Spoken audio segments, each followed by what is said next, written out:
বিভিন্ন রোগের ওষুধ, পেটের সমস্যা, চোখের রোশনায় ঝাপসা দেখছেন, আর নিয়ম কারণটা মনোযোগ দিয়ে শুনুন, কারণ নিয়ম না জানলে, নিয়ম না মানলে এটা যদি খেয়ে যান তাহলে কিন্তু কোনো কাজ হবে না। এটাই হচ্ছে জটিল রোগের ওষুধ, বিভিন্ন রোগের ওষুধ। আমি বলে দেবো আপনাদেরকে, ভিডিওটা পুরোপুরিভাবে দেখুন, কোন রোগে কাজে লাগে এটা, কোন রোগে কাজে লাগে। প্রত্যেকের রোগ হয়, কিন্তু কোন রোগে কাজে লাগে এটা আমি বলে দেবো, আর নিয়ম মেনে খেলে রোগ একবারে সম্পূর্ণ ভালো হয়ে যাবে।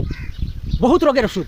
তাই যদি চ্যানেলে প্রথম নতুন হয়ে থাকেন তো অবশ্যই চ্যানেলটাকে সাবস্ক্রাইব করে নেবেন, আর একটা লাইক করে দেবেন, আর কমেন্টে জানাবেন কে কী রোগে ভুক্ত, আর এইটা কী কাজে প্রয়োজন, কী রোগের ওষুধ আমি বলে দেবো। ভিডিওটা সম্পূর্ণভাবে দেখতে থাকুন, টেনে টেনে দেখবেন না, নাহলে মিস্টেক হয়ে গেলে পরে অসুবিধা হয়ে যাবে, ঠিক আছে?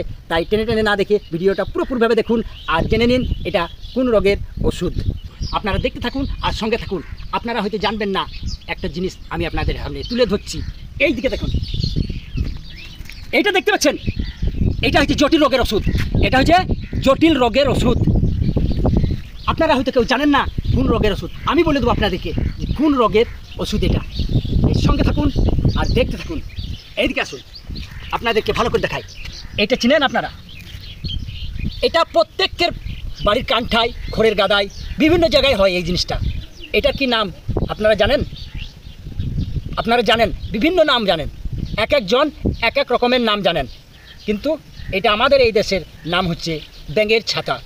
এটাকে বলে ব্যাঙের ছাতা, কিন্তু না, এটা ব্যাঙের ছাতা নয়, এটা ব্যাঙের ছাতা নয়, এটা হচ্ছে মাশরুম। এটাকে অনেকেই বলে মাশরুম। এই জিনিসটা বিভিন্ন রোগের ওষুধ। আপনার পা কনকনানি, হাঁটু কনকনানি, গিরে গিরে কনকনানি, হাড়ের যে লেলো, হাড়ের যে লালাটা থাকে, যে প্রোটিন থাকে, এই মাশরুম খেলে কিন্তু সেটা পূরণ হয়। আরও বিভিন্ন রকমের পেটের সমস্যা, ক্যালসিয়ামের ঘাটতি পূরণ করে এই মাশরুম। চোখের রোশনায় জ্যোতি, যে আপনি চোখে অন্ধকার দেখছেন, ঝাপসা দেখছেন, রাত্রেবেলায় সন্ধে লেগে গেলেই চোখে অন্ধকার, রাত কানা যাকে বলে, এই মালটা খেলে, এই মাশরুমটা খেলে কিন্তু চোখের জ্যোতি বাড়বে, চোখের রোশনাই বাড়বে। তাই এটা যদি যে কোনো জায়গায় পাবেন আপনারা, দেখতে পেলেই কিন্তু তুলে নেবেন।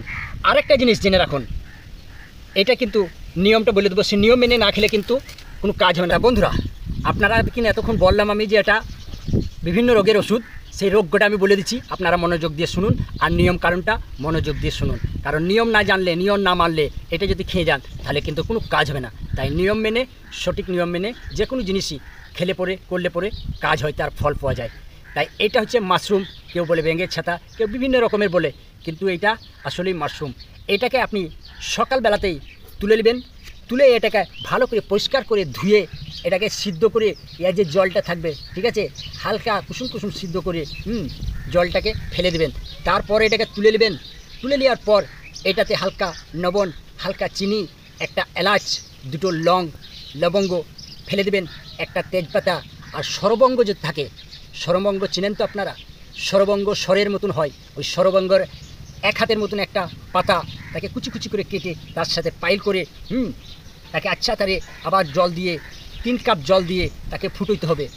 ফুটিয়ে ফুটিয়ে ফুটিয়ে ফুটিয়ে 3 কাপ জল 1 কাপে পরিণত হবে, আর এটা গাঢ়তে পরিণত হবে, জেলের মতন পরিণত হয়ে যাবে, জেলের মতন।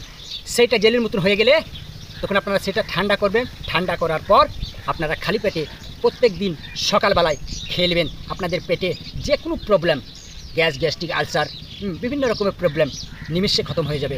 তারপর আপনার পাতের ব্যথা, হাড় কড়কড়ানি, মাথা ঘোরা, দুর্বল, আর সবথেকে বড় কাজ হচ্ছে চোখের জ্যোতি, চোখের রোশনাই চোখের জ্যোতিময় করে, যাকে রাত কানা বলে, রাতে দেখতে পাই না, এইটা খেলে কিন্তু রাত কানা ঠিক হয়ে যাবে।